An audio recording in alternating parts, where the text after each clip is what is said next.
Alam mo ba na ang paraan ng iyong paliligo ay maaaring lihim na nagpapabilis ng pagtanda ng iyong katawan, nagpapatuyo ng iyong balat at inilalagay sa panganib ang iyong puso at balanse nang hindi mo namamalayan? Para sa karamihan ng mga taong lampas 60, ang mainit na shower ay isa sa mga simpleng kaligayahan sa buhay. Nagpapaginhawa sa mga kasukasuan, nagre-relax sa mga kalamnan at naghuhugas ng pagod ng buong araw. Ngunit ayon sa mga bagong pananaliksik, ang ilang mga gawi sa paliligo na tila walang pinsala noong kabataan mo ay maaaring tahimik na sumisira sa natural na proteksyon ng iyong balat, nagpapataas ng panganib ng pagkahilo at pagkahulog at nagpapahina pa sa iyong immune system sa paglipas ng panahon. Ayon sa mga pag-aaral ng National Institute on Aging at kinumpirma ng mga lokal na pag-aaral mula sa Department of Health DOH ng Pilipinas, ang mga pagbabago sa kutis ng balat, daloy ng dugo at pagiging sensitibo ng mga nerbyo pagkatapos ng edad 60 ay nagiging dahilan upang mas maging marupok ang mga senior sa init, dehydration at impeksyon lalo na sa loob ng banyo. Gayunpaman, karamihan sa mga nakatatanda ay nagpapatuloy sa kanilang nakagawi ang paraan ng paliligo mula pa dekada na ang nakalipas, hindi alam na ang mga pamilyar na ritual na iyon ay maaaring kumakalaban na sa kanila. Ang magandang balita, sa ilang simpleng pagbabago, ang iyong pang-araw-araw na shower ay maaaring maging isang anyo ng gamot na nagproprotekta sa iyong puso, balat at diwa sa bawat araw. Sa video na ito, tutukasin natin ang 4 na pinakamasamang gawi sa paliligo na hindi mo dapat baliwalain na susundan ng 4 na mas mabuting gawi na makakatulong sa iyong manatiling mas malakas, mas matatag at mas malusog sa mga darating na taon. Bago tayo magsimula, kung hindi ka pa nakasubscribe, hinihikayat kitang pindutin ang button na iyon at i-on ang bell para hindi ka makaligtaan ng anumang health tip na ginawa para sa iyo. Kung nagustuhan mo ang video na ito, i-type ang numero 1 sa mga komento. Kung hindi, i-type ang 0 para malaman ko kung paano ako makakagawa ng mas mahusay na content para sa iyo. Unang bahagi, ang 4 na pinakamasamang gawi sa paliligo pagkatapos ng edad 60. Unang masamang gawi, ang paliligo sa sobrang init na tubig.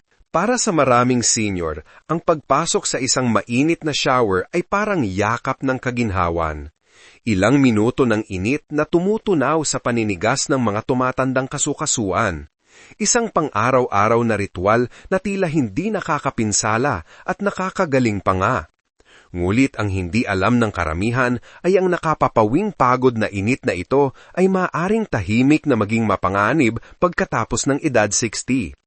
Habang tayo ay tumatanda, ang ating balat ay numinipis at nawawalan ng natural na mga langis na nagsisilbing proteksyon. Ayon sa mga dermatologo sa St. Luke's Medical Center, ang tubig na mas mainit sa 40 degrees Celsius ay kayang alisin ang mga langis na iyon sa loob lamang ng ilang segundo, na nagiiwan sa iyong balat na tuyo, makati at marupok. Ito ay katulad ng paglalaba ng sutla sa kumukulong tubig. Ang mga pinong hibla ay hindi ito makakayanan. At para sa mga senior, ang tuyong balat ay hindi lang hindi komportable, ito ay mapanganib. Ang mga bitak sa balat ay maaaring maging daan sa mga impeksyon na inaabot ng linggo bago gumaling, lalo na sa mga may diabetes o problema sa sirkulasyon. Ang mainit na tubig ay hindi lamang sa balat nakakaapekto. Nagbabala ang mga geriatric specialist na ang biglaang init ay maaaring magpalapad ng mga daluyan ng dugo na nagdudulot ng biglaang pagbaba ng presyon ng dugo. Iyon ang dahilan kung bakit maraming nakatatanda ang nakararanas ng pagkahilo o pagkahimatay pagkatapos lumabas sa isang umuusok na shower. Ang isang pagkakahilo sa madulas na sahig ay maaaring magbago ng lahat. Isang bali sa balakang, buwan ng rehabilitasyon o kahit na pagkawala ng kalayaan. Halimbawa na lang si Margarita, isang 74 taong gulang na retiradong nurse mula sa Mactan, Cebu. Mahilig siya sa kanyang araw-araw na nagiinit na shower. Mas mainit, mas masarap, sabi niya. Hanggang isang umaga ay nahimatay siya habang inaabot ang kanyang tuwalya. Ang pagkahulog ay nag-iwan sa kanya ng bali sa pulso at takot na maligo mag-isa. Hindi edad ang sanhi ng kanyang pagkahulog. Ito ay ang kanyang gawi sa paliligo. Ang katotohanan, ang tubig na sa tingin mo ay komportabling maligamgam sa iyong mga kamay ay maaaring sobrang init na para sa iyong balat at sirkulasyon. Inirerekomenda ng mga eksperto na panatilihin ang temperatura ng tubig sa pagitan ng 36 hanggang 38 degrees Celsius. Sapat lang na init para magbigay ginhawa, hindi para makapasok. Kaya, sa susunod na pihitin mo ang gripo, huminto ka muna. Ang pakiramdam na nakaka-relax ay maaaring tahimik na sumisira sa iyong balat, puso at kaligtasan. At kung nagulat ka dyan, maghintay ka nga hanggang sa marinig mo ang susunod na gawi. Isa na maaaring sumisira sa iyong katawan tuwing umaga nang hindi mo namamalayan. Ikalawang masamang gawi, ang paggamit ng matatapang na sabon o mabangong body wash. Sa loob ng maraming dekada, sinabi sa atin ang mga patalastas na ang pinakamalinis na pakiramdam ay nagmumula sa makapal na bula, matapang na amoy at sa squeaky na tunog ng iyong balat pagkatapos magbanlaw. Ngunit narito ang katotohanang bihirang marinig ng mga senior. Ang squeaky clean na pakiramdam na iyon ay ang sigaw ng tulong ng iyong balat. Pagkatapos ng edad 60, malaki ang pagbabago sa iyong balat. Nawawalan ito ng collagen, numinipis at mas kaunting langis ang nagagawa. Ayon sa mga dermatologo mula sa Philippine Dermatological Society, ang paggamit ng matatapang na sabon o sobrang mabangong body wash sa yugtong ito ng buhay ay maaaring sumira sa natural na harang ng balat. Ang hindi nakikitang kalasag na nagpapanatili ng moisture sa loob at mikrobyo sa labas. Kapag nasira ang harang na iyon, ang iyong balat ay nagiging tuyo, makati at marupok. Kahit isang bayanad na kamot o pagkabunggo ay maaaring magdulot ng sugat, at bawat maliit na bitak ay isang pintuan para sa impeksyon. Ipinaliwanag ni Dr. Karen Lee, isang board-certified dermatologist sa Maynila, na maraming sabon na ginawa para sa deep cleaning ay naglalaman ng sulfates, alcohol at synthetic fragrances. Ang mga sangkap na ito ay tinatanggal ang microbiome ng balat, ang layer ng mabubuting bakterya na nagproprotekta laban sa pamamaga at sakit. Kapag nagambala, ang kawalan ng balanse na ito ay maaring mag-trigger ng eczema, rashes o pagtubo ng fungi lalo na sa mga lugar tulad ng braso, binti at sa ilalim ng dibdib. Halimbawa si Roberto, isang 72 taong gulang na veterano mula sa Baguio. Ilang taon na yang ginagamit ang parehong sport body wash, ipinagmamalaki kung gaano siya kasariwa pagkatapos. Ngulit, dahan-dahan, nagsimulang mag-crack at mamalat ang kanyang balat. Sinisi niya ito sa pagtanda, hindi kailanman pinaghihinayan na ang salarin ay nasa kanyang shower caddy lang. Nang sa wakas ay lumipat siya sa isang banayad, walang pabango na cleanser na may oatmeal at glycerin, ang pangangati at pamumula ay nawala sa loob ng ilang linggo. Maraming nakatatanda ang nag-iisip na ang iritasyon at tuyong balat ay bahagi lang ng pagtanda. Hindi. Ito ay mga babala, tahimik na mensahe mula sa iyong balat na ito ay inaatake. Kaya bago mo abutin ang bote na may matingkad na kulay at matapang na pabango, mag-isip kang mabuti. Dahil minsan, ang pinakamalaking banta sa iyong kalusugan ay hindi ang mga bagay na nakakalimutan mong gawin. Ito ay ang mga bagay na ginagawa mo araw-araw nang hindi mo napapansin ang pinsala. Ikatlong masamang gawi, masyadong madalas o masyadong madalang na paliligo. Para sa maraming senior, ang paliligo ay isang ritual na hindi nagbabago. Isang bagay na ginawa mo sa buong buhay mo nang hindi nag-iisip. Ngunit pagkatapos ng edad 60, ang paraan ng pagtugon ng iyong katawan sa tubig, sabon at temperatura ay ganap na nagbabago. At ang katotohanan ay parehong ang masyadong madalas at masyadong madalang ay maaaring tahimik na makasama sa iyong kalusugan sa mga paraang hindi napapansin ng karamihan sa mga nakatatanda. Simulan natin sa mga naliligo araw-araw. Minsan pa nga ay 2 beses. Nagbabala ang mga dermatologists sa American Academy of Dermatology na ang araw-araw na pagligo, lalo na kung may mainit na tubig at matapang na sabon, ay maaaring alisin ang natural na langis ng iyong balat at guluhin ang proteksyon na harang nito.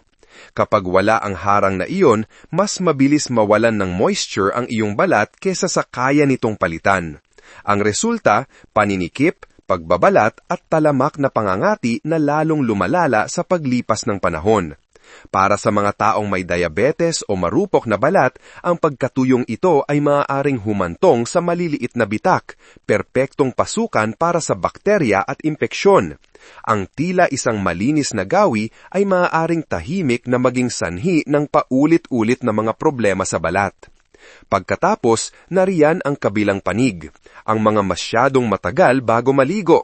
Ito ay mas karaniwan kesa sa iyong iniisip.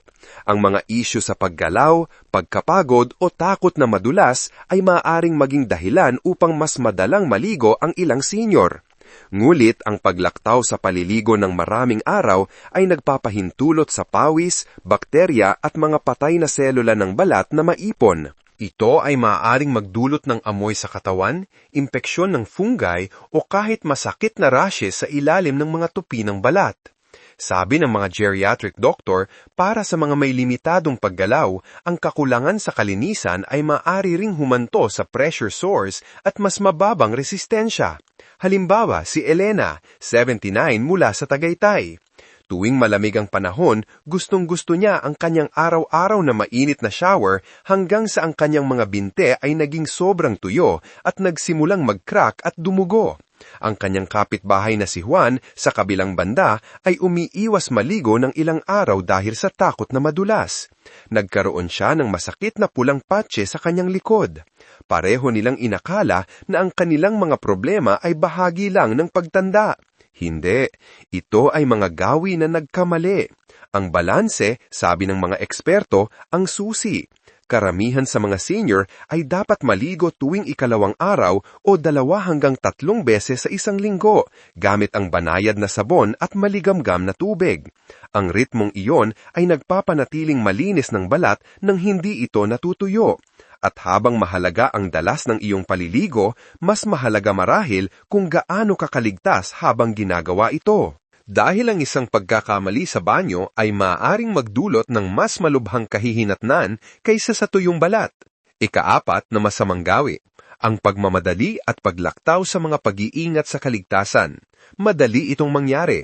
Papasok ka sa shower, tumatakbo ang tubig, umaangat ang singaw, at iisipin mo, buong buhay ko na itong ginagawa, magiging okay lang ako. Mulit narito ang katotohanang bihirang marinig ng mga senior. Ang shower ay isa sa mga pinakamakanganib na lugar sa iyong tahanan. Hindi ito dahil sa tubig mismo, kundi dahil sa kung gaano kabilis maaaring magkamali kapag tayo ay nagmamadali, nawawalan ng pokus o lumalaktaw sa maliliit na hakbang para sa kaligtasan. Iniulat ng Centers for Disease Control and Prevention na halos 250,000 Amerikano ang napupunta sa emergency room bawat taon dahil sa mga pinsala sa banyo, at higit sa 2/4 sa kanila ay mga taong lampas 60. Ini-echo ito ng datas mula sa DOH na nagpapakitang ang pagkahulog ang pangunahing sanhi ng pinsala sa mga matatandang Pilipino. Karamihan sa mga aksidenteng iyon ay hindi nangyayari sa kusina, hindi sa hagdan, kundi sa shower. Ang basang tiles, madulas na sabon at hindi matatag na pagtayo ay nagsasama-sama para sa isang perpektong sakuna. Isang maling hakbang ay maaaring mga hulugan ng bali sa balakang, bali sa pulso, o mas malala pa, ang biglaang pagkawala ng kalayaan na aabuti ng buwan o taon bago maibalik. Ipinaliwanag ni Dr. Samuel Grant, isang geriatric specialist sa Philippine General Hospital, na maraming senior ang minamaliit kung paano nakakaapekto ang pagtanda sa balanse at reaction time. Ang parehong shower na ginamit mo sa loob ng mga dekada ay maaaring maging isang panganib kapag humina ang iyong mga kalamnan o biglang bumaba ang iyong presyon ng dugo. Sabi niya, ang mainit na tubig at matagal na pagtayo ay maaaring magdulot ng pagkahilo at sa oras na abutin mo ang tuwalya, huli na ang lahat. Halimbawa si Leonor, 83, mula sa Palawan. Nadulas siya sa basang sahig isang umaga matapos mabilis na lumingon para kunin ang kanyang sabon. Ang pagkahulog ay bumali sa kanyang balakang at ang tapat sana'y 5 minutong shower ay naging 5 buwang paggaling. Hindi ko akalain na ang isang simpleng bagay ay maaaring magbago ng aking buhay, mahina niyang sabi. Ang mga simpleng pag-iingat, isang non-slip mat, mga grab bar, isang upuan sa shower o kahit na pag-iwan ng bahagyang bukas na pinto para sa daloy ng hangin ay maaaring mga hulugan ng pagkakaiba sa pagkakataon at trahedya. Ngunit karamihan sa mga tao ay hindi iniisip ang mga bagay na ito hanggang sa may mangyari.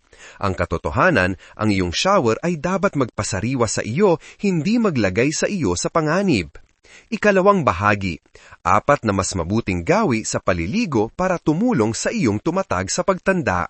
Unang mabuting gawi, maglagay ng moisturizer sa loob ng 2 minuto pagkatapos maligo. Para sa karamihan ng mga nakatanda, ang pagtatapos ng shower ay parang katapusan na ng ritual. Magpapatuyo ka, magbibihis at magpapatuloy sa iyong karaw. Ngunit ayon sa mga dermatologo, ang 2 minuto pagkatapos ng iyong shower ay maaari ang pinakamahalagang sandali para sa kalusugan ng iyong balat. Ang gagawin mo sa loob ng 120 segundo na iyon ay maaaring matukoy kung ang iyong balat ay mananatiling malakas at hydrated o daan-dahang magiging tuyo, makati at marupok sa paglipas ng panahon. Pagkatapos ng edad 60, natural na nawawalan ng kakayahan ang iyong balat na magpanatili ng moisture. Ang mga sebaceous glands, maliliit na gumagawa ng langis sa balat, ay nagiging hindi gaanong aktibo at ang panlabas na layer, ang epidermis, ay numinipis. Kapag lumabas ka sa shower, ang mainit na tubig ay mabilis na nag-evaporate, kasamang inaalis ang natitirang moisture ng iyong balat. Tinatawag ito ng mga doktor na post-shower dehydration at isa ito sa mga pangunahing sanhi ng talamak na tuyong balat sa mga senior. Ang solusyon ay simple, ngunit makapangyarihan. Maglagay agad ng moisturizer sa loob ng 2 minuto habang bahagya pang basa ang iyong balat. Ipinaliwanag ni Dr. Lisa Grant, isang board-certified dermatologist, isipin mo ang iyong balat na parang espongha. Kapag madalas basa, mas maganda ang pagsipsip nito sa lahat ng bagay. Ang manipis na layer ng lotion o langis sa sandaling iyon ay nagseselyo sa tubig sa loob. Ikinukulong nito ang hydration sa ilalim ng balat sa halip na hayaan itong makatakas.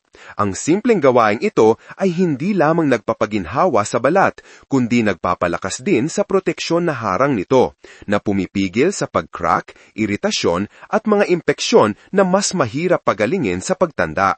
Halimbawa si Enrique, 76, mula sa Davao. Sa loob ng maraming taon, nahirapan siya sa pagbabalat at pangangati sa kanyang mga braso. Sinubukan niyang magpalit ng sabon, dieta, kahit na sabon panlaba. Walang gumana. Nang sabihin sa kanya ng kanyang doktor na magsimulang maglagay ng fragrance-free cream pagkatapos mismo ng kanyang shower, ang pagkakaiba ay agaran. Hindi pa naging ganito kalambot ang balat ko mula noong ako'y 40, sabi niya. Ang iyong balat ang unang linya ng depensa ng iyong katawan at nararapat itong bigyan ng pansin, hindi kapabayaan. Ang 2 minutong iyon pagkatapos ng shower ay hindi lamang tungkol sa skincare. Ito ay tungkol sa pagpapanatili ng kalusugan, kaginhawan at dignidad na tumutukoy sa malusog na pagtanda. Ikalawang mabuting gawi, gamitin ang iyong shower para suportahan ang sirkulasyon. Para sa mga mas bata, ang shower ay isang paraan lamang para maging malinis. Ngulit para sa mga senior, maaari itong maging higit pa. Isang simpleng pang-araw-araw na pagkakataon upang pasiglahin ang sirkulasyon, gisingin ang mga pagod na kalamnan at protektahan ang kalusugan ng puso nang hindi umalis sa ginhawa ng iyong tahanan. Tinatawag ito ngayon ng mga doktor na hydrotherapy at isa ito sa mga pinaka-napapabayaang tool para sa mas matatag at mas matagal na pananatiling malaya. Habang tayo ay tumatanda, ang ating mga daluyan ng dugo ay tumitigas at bumabagal ang sirkulasyon. Nangangahulugan ito na ang oxygen at nutrients ay mas mahihirapang makarating sa balat, kalamnan at utak. Ang resulta, malamig na mga kamay at paa, pamamaga sa mga binti, pagkapagod at mas mabagal na paggaling. Lahat ay tahimik na senyales ng mahinang daloy ng dugo. Ngunit narito ang nakapagpapasiglang balita. Ang init at presyon ng tubig mula sa shower ay makakatulong na labanan ang prosesong ito ng natural.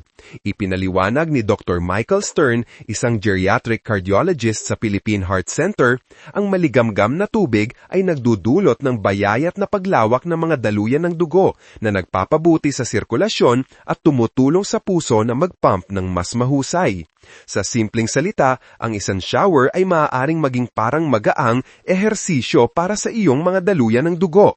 Ang pagdaragdag ng banayad na masahe gamit ang iyong mga kamay, isang malambot na tela o kahit isang silicone scrub brush ay lalong nagpapasigla sa lymphatic system na tumutulong na alisin ang dumi sa iyong katawan at bawasan ang pamamaga. Halimbawa si Carolina, isang 68 taong gulang na lola mula sa Benguet na dati ay dumaranas ng malamig at masakit na mga binti tuwig taglamig. Iminungkahi ng kanyang doktor ang isang simpleng ritual. Maglaan ng 1 minuto para padaanan ng maligamgam na tubig ang kanyang mga binti. Pagkatapos ay dahan-dahang imasahe pataas sa pabilog na galaw, natatapusin ng isang maikling bugso ng malamig-lamig na tubig. Sa loob ng ilang linggo, napansin niya ang kanyang mga binti ay mas gumaan, uminit at lumakas. Ito ay naging aking morning therapy, sabi niya, hindi lang isang shower. Ang kagandahan ng gawin na ito ay wala itong gastos, walang gym, walang tableta, kundi maingat na pangangalaga sa isang pang-araw-araw na ritual. Sa paglipas ng panahon, ang maliit na gawaing ito ay makakatulong na bawasan ang pamamaga, mapabuti ang enerhiya at suportahan pa ang kalusugan ng utak sa pamamagitan ng mas mahusay na daloy ng dugo. Ikatlong mabuting gawi, gawing balance therapy ang oras ng paligo. Para sa karamihan ng mga senior, ang shower ay bahagi lamang ng ritual sa umaga. Isang lugar para magising, maging malinis at ihanda ang sarili para sa araw. Ngunit paano kung ang iyong shower ay maaaring maging higit pa? Paano kung sa loob lamang ng ilang minutong may kamalayan, makakatulong ito sa iyong palakasin ang iyong balanse, muling buuin ang kumpiyansa at protektahan ang iyong sarili mula sa isa sa mga pinakamalaking panganib ng pagtanda, ang pagkahulog. Iniulat ng National Council on Aging na 1 sa 4 na matatanda na higit sa 65 ay nakakaranas ng pagkahulog bawat taon. At karamihan sa mga pagkahulog na iyon ay nangyayari sa bahay, madalas sa banyo. Ang kombinasyon ng madulas na sahig, pabagubagong temperatura ng katawan at huminang mga reflexes ay ginagawang isang potensyal na panganib ang isang pang-araw-araw na aktibidad. Ngunit sinasabi ngayon ng mga physical therapists na ang iyong shower ay maaaring maging isang ligtas na lugar ng pagsasanay upang maibalik ang katatagan at koordinasyon kung gagawin ng may intensyon at pag-iingat.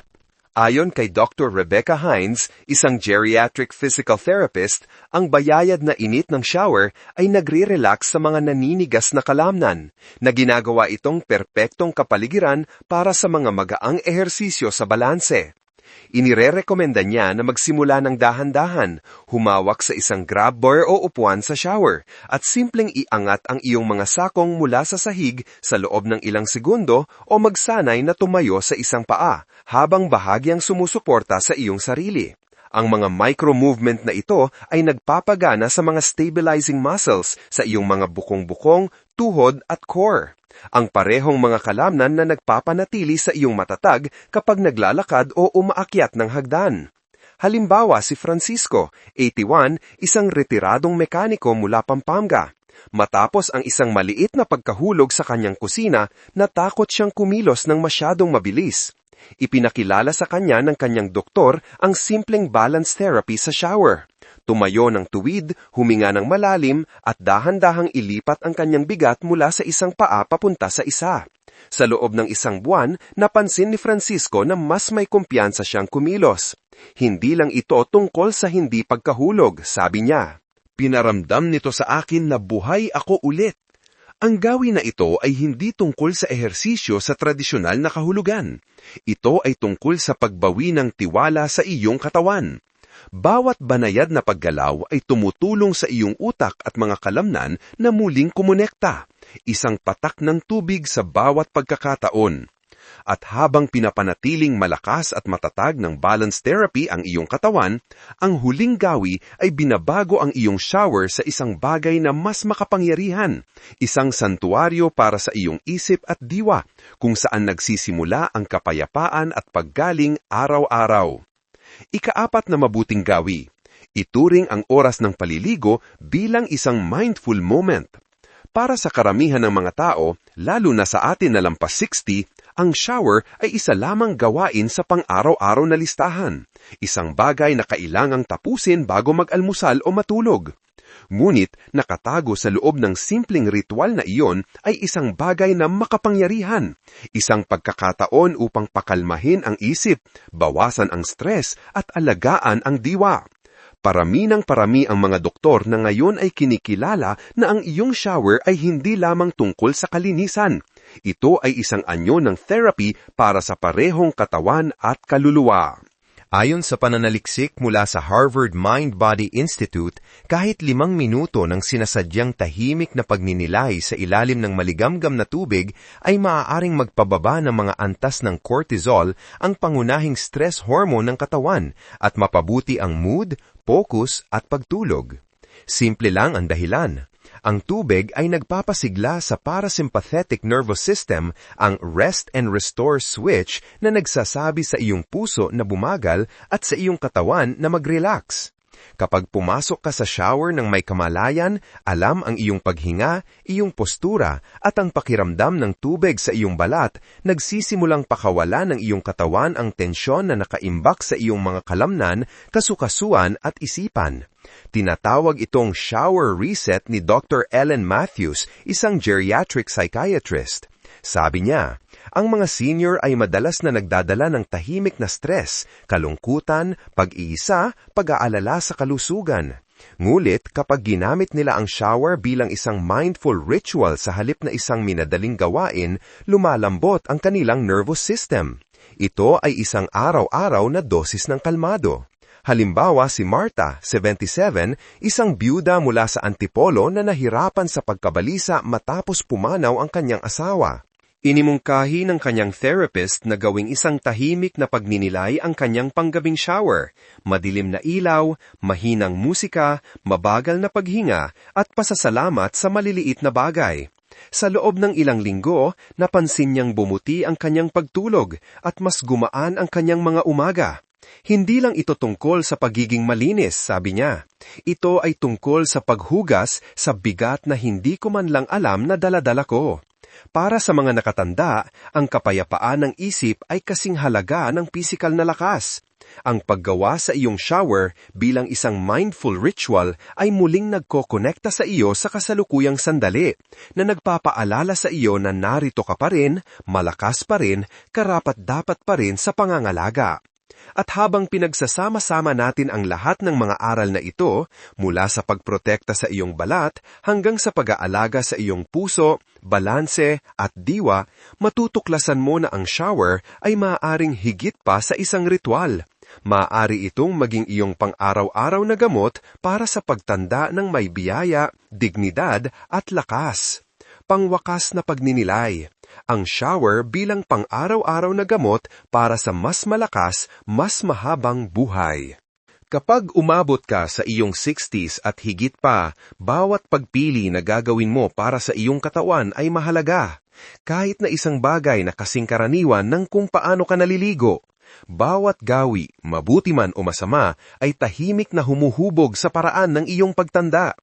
Ang mga maling ritual, nagiinit na tubig, matatapang na sabon, hindi ligtas na mga hakbang ay maaaring magpahina sa iyong balat, iyong balanse at iyong kumpiyansa. Ngunit ang mga tama, banayad na init, maingat na pangangalaga at ilang sandali ng kalmado ay maaaring gawin ang kabaliktaran. Nagpapanumbalik, nagpapalakas at nagpoprotekta sila. Ang iyong shower ay maaaring higit pa sa paglilinis. Maaari itong maging nakakagaling. Dito lumalambot ang iyong katawan, nabubuhay muli ang iyong sirkulasyon, at nanariwa ang iyong diwa. Isipin ito hindi bilang isang ritual, kundi bilang isang seremonya.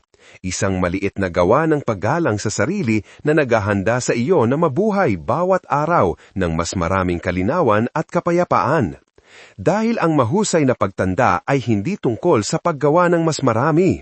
Ito ay tungkol sa pag-aalaga ng higit kahit sa mga tahimik na sandali kung kayan ikaw at ang tubig.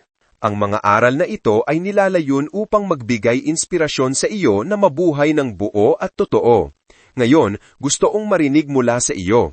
Maglaan ng sandali upang magmuni-muni at ibahagi ang isang bagay na iyong natutunan at balak na gawin sa iyong sariling buhay. Suportahan natin ang isa't isa sa paglalakbay na ito tungo sa pagyakap sa mga katotohanan ito.